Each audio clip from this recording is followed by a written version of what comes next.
if you feel like, hey, I'm good, I don't need a weapon or whatever, I'm good because I'm in harmony with everything, then you're gonna be in harmony with everything.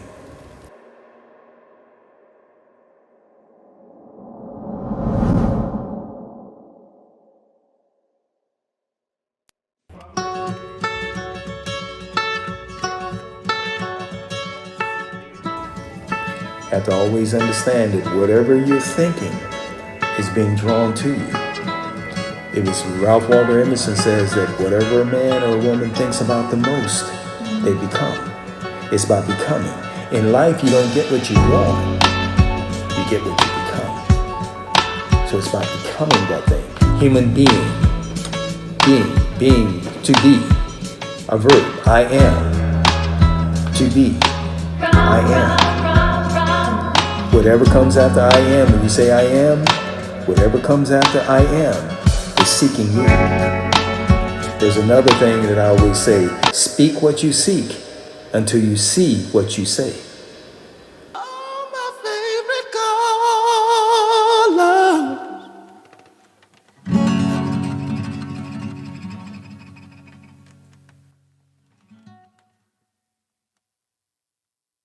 Do you remember the day that the lockdown was announced? Describe it in detail. The day that lockdown was announced. Yeah, actually. It was St. Patrick's Day. I have a really bad memory, but the earliest memory that I have, there's like when COVID was like first introduced, it was like, oh, like we weren't really sure what was happening. It was literally like the first real dose of like people really pulling that like social stigma of like going to parties and like just, I don't know, the social responsibility of like, are you really gonna go out? So yeah, I think like St. Patrick's Day was the day it really kind of like sunk in that like, okay, this is like a real thing that everyone's gonna start abiding by. I am a Virgo, so I'm naturally a loner type. So when the lockdown happened, honestly, I was lit. I was so happy to have all of these people out of my face.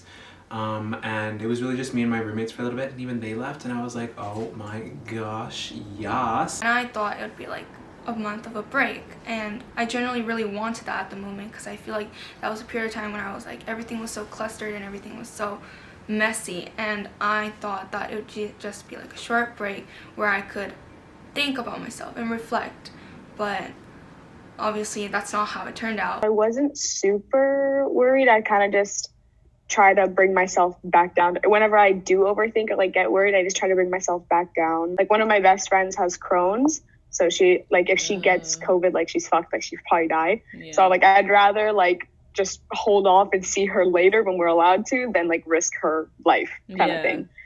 I wrote in like this little like prayer journal that I have and I was like, God, I am irritated.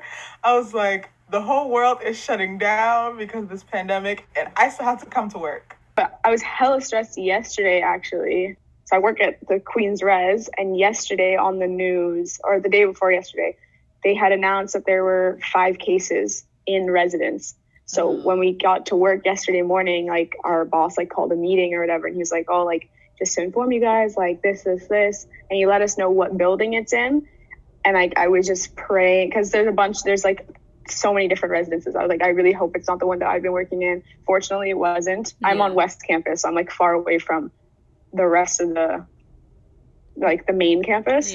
So we're chilling here, but like still scary. But for me, I definitely didn't feel the seriousness of the pandemic right away.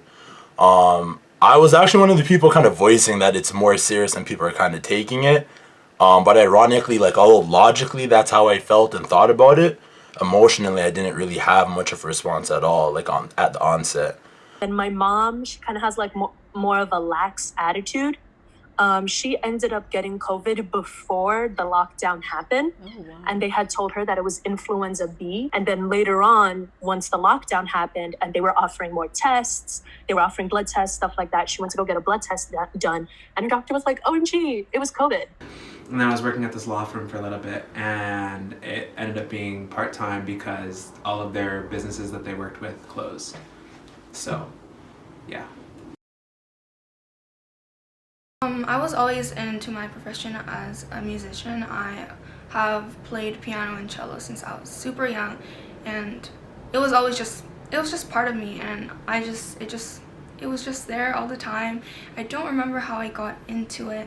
I think been singing since I popped out the womb. But yeah, it kind of helped me process my emotions. I fell in love with makeup through my cousin. I remember like I would just spend a lot of time with her because she was the only person in my family that actually like accepted me and like knew about my sexuality and my identity. And I honestly just became so fascinated by the makeup. And part of me was like, I know that this can be done better because, you know, there was huge trends of just applying so much makeup, and there was so many different trends of just like, honestly, non-accurate, you could say, makeup in terms of professional terms. Like, makeup was not being applied that way. I was doing blog writing much before the pandemic, and that really hasn't changed like that. It's always been digital for me. But for a while, like, I'd been considering this jump going into podcasting. Was definitely something like I really enjoy having conversations, I enjoy talking to people and whatnot, and it's kind of a medium that can attract more attention than necessarily writing all the time. Going through all of this now, like with the pandemic, with Corona, like I haven't been able to conduct any of my interviews in person. Even this is another one because of COVID, we're unable to do in person and whatnot, so that's been a shift. I don't know, the like industry in itself is pretty like person dependent, right? So you're hired usually based on the individual, so like you really only have to be you once you're booked. So I don't know, I didn't think it'd really like change anything for the future. I knew things would slow down, and like the slowing down was kind of nice because I'm not micromanaged so much for just like every aspect of me. Like I think in the process of quarantine I bleached my mustache, I like dyed my eyebrows, like I just did like fun things that like I usually just wouldn't do, but I was just at home and like nobody's seeing me. It was just like, hey, that sounds fun. The coupling of the pandemic and my graduation ended up with a lot of free time. So naturally I gravitated towards the only kind of outlet that I knew without having my roommates around me, which was music. I doubt myself in the area that always feels like I'm walking the tightrope, that I could really just like kind of fall off any day. You know? Like, Before, as I mentioned, I generally actually didn't know why I was doing all of this. I didn't know, like, why am I doing this? Am I doing this solely because I feel like it's gonna help me get into a good college? And I generally thought of that a lot. And we weren't in COVID right now, I would be on the go, like always with my friends doing things. But now I have the time to like sit down and actually like create stuff after I'm done doing schoolwork or whatever, instead of watching TV. So I felt like I was doing it for other people. I wasn't like creating for my to create stuff to please other people so that they would like come and like look at my stuff, right? But that wasn't fun. Like it really was not fun for me. I definitely am a person that is competitive. That being said, I've had to reconfigure my mindset to be competitive with myself, not with others, because there was no one really around me to compete with other than Instagram. All right, we have a lot more flexibility than like we thought we had. Like we can do a lot more than we thought we could do, whether that's rearranging things to make it more accessible to people, or even people everyone feels like they have to be in this workaholic mode or whatever, but taking time to step back and, all right, let me work on myself, let me work on my own growth, my own ways that I perceive the world, the way I handle the world, how I resolve problems and whatnot. I was able to like do something new. Like it wasn't even something that I was accustomed to. I was able to try something new, and it was honestly a lot of fun because I had to be more creative. I couldn't just tell my friend, hey, I want to go to a museum and take pictures with you, or I want to go somewhere to take pictures with you.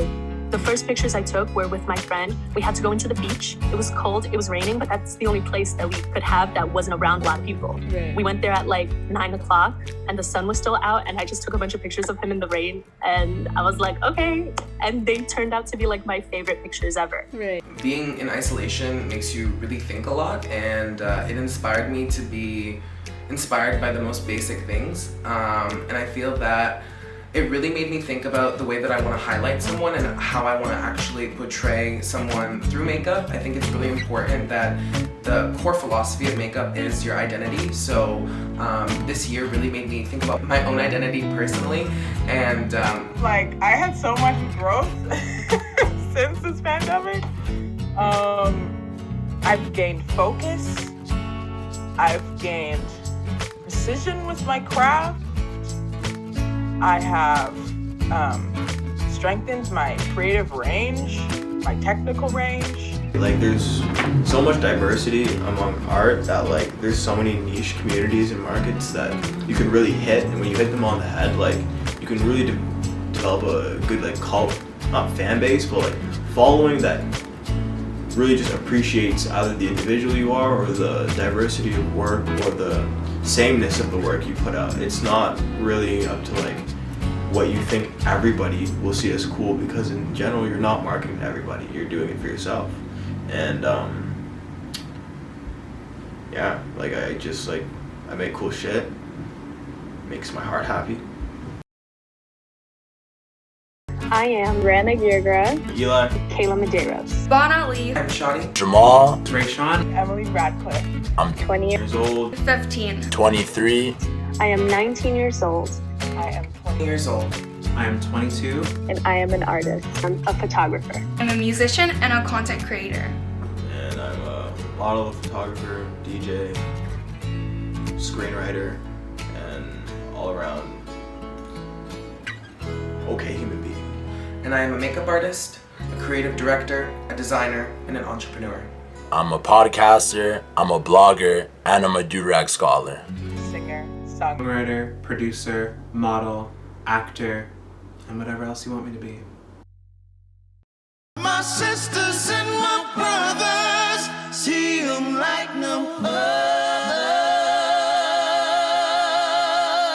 I'm Rutendo. I'm 21 years old, and I am a filmmaker.